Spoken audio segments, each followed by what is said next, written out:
Hello 802 Garage. It has been quite hot today, but it is finally cooling off, and I'm going to be delving into the engine bay of my Eclipse GSX. I'm going to remove the old starter plate, put the new one on, prep all the surfaces down there, and get it ready for the transmission. So let's get right to work.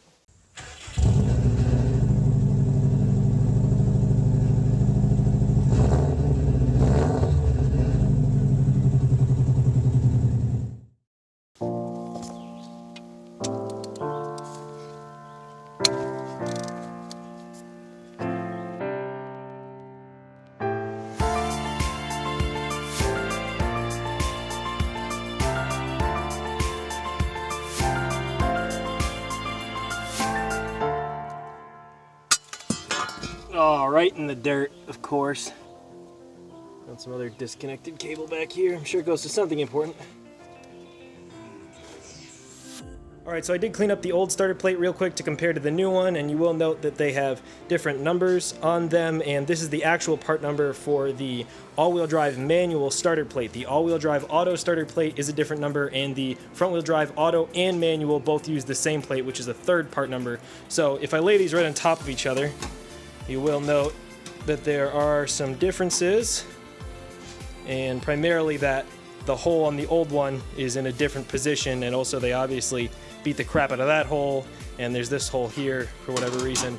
So if I overlay them the other way, there you go. You can again see that there's some differences in dimensions, but this one actually goes to where it should for the starter to mount up. So just wanted to show you that real quickly. And on the other side, there's nothing really interesting. But there you have it. So I will probably give this one just some WD-40 and put it with all my scrap metal because it may be useful later. And then this one I'll scrape off the stickers and it'll go on the car. It's like really hard to get a good view of this, but I'm going to clean this up now, and I tried to get you the best view I can. This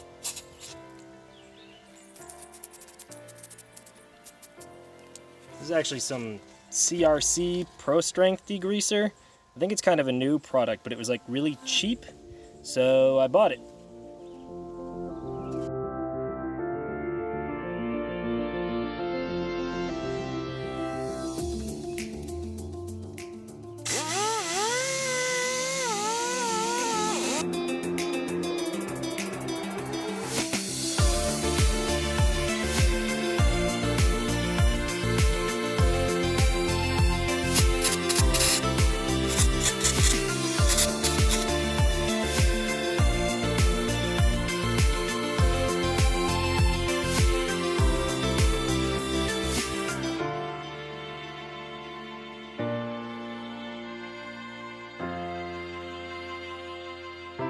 Alright, so just to be clear, this step was not strictly necessary, but it's definitely a good idea to clean up your block mating surface, and because unfortunately I didn't have the crankshaft coated for a while, it did get a little rusty, and I would definitely take any rust off of that because you want it to be a nice, clean, solid mating surface. And this is super hard steel, of course, so it's not like pitted or anything like that, but it was a little bit hard to get the rust off of.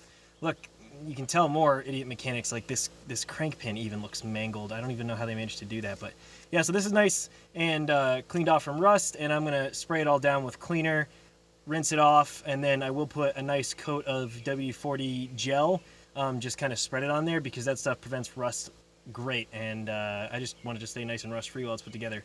I am gonna do one dumb thing, which is I'm not going to replace the crank seal, and that is because as far as I know, there were no real signs of it leaking, and hopefully it was done recently because they did have the clutch and flywheel off of this car multiple times, which I know you can never rely on another mechanic's work, but I don't have the seal right now. I want to get this together fairly quickly, and this engine probably has to come out again someday anyways because I need to clean up this engine bay much more thoroughly, so that's the plan.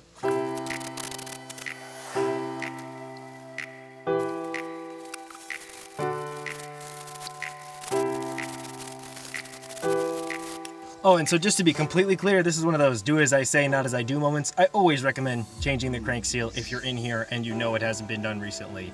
But yeah, I'm doing one dumb thing and I'm telling you about it, so don't follow my footsteps. Alright, so I'm going to spray this down with a little bit of water and then hit it with brake clean and hope that it's fairly clean.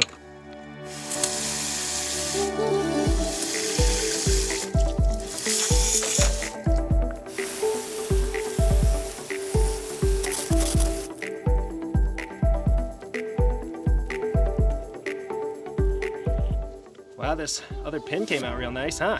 If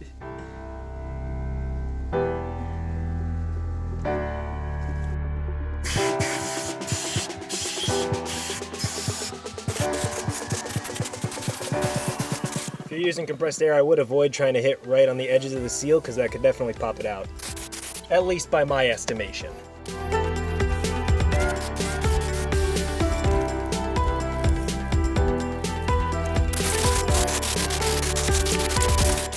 It's especially important to have the crankshaft threaded holes really nice and clean and dry, because otherwise you will not get proper clamping force on your flywheel. Might have a flywheel bolt come loose, that's not good.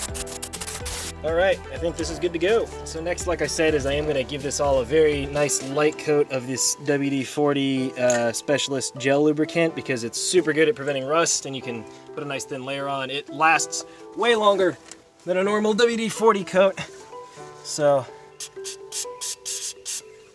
I don't have much left, but a little goes a long way. I did like clean off my gloves fairly well before doing this.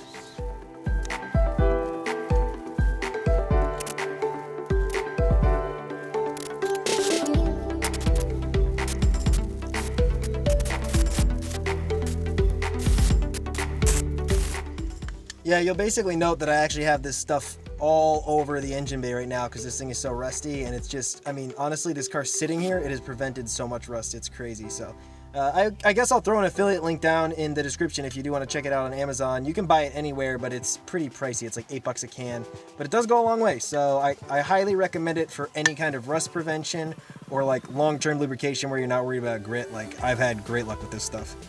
All right, so next up is actually the starter plate itself, and it's pretty self-explanatory. I did give this a light coating of the WD-40 gel as well, and the dowels basically dictate where it goes.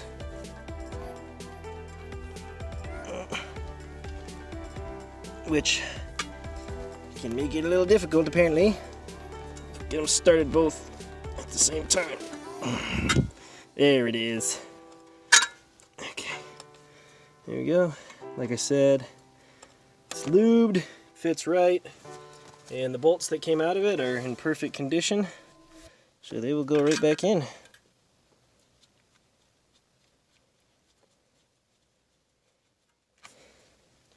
It is kind of weird to me how they, you know, put little ovaline holes like this and stuff. Like, they must have either changed block designs over time, so that hole's in a slightly different space, or they just kind of like to manufacture for slightly looser tolerances, which, you know, is odd. But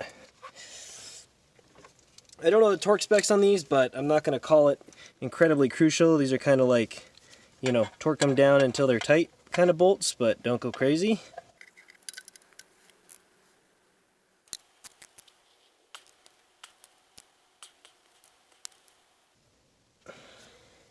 Alright, and there you have it, the correct starter plate installed. So just out of curiosity, I do want to check the condition of these flywheel bolt holes, because the previous idiots really like to mangle things. So, alright, they actually all look pretty good to me, so that's legit.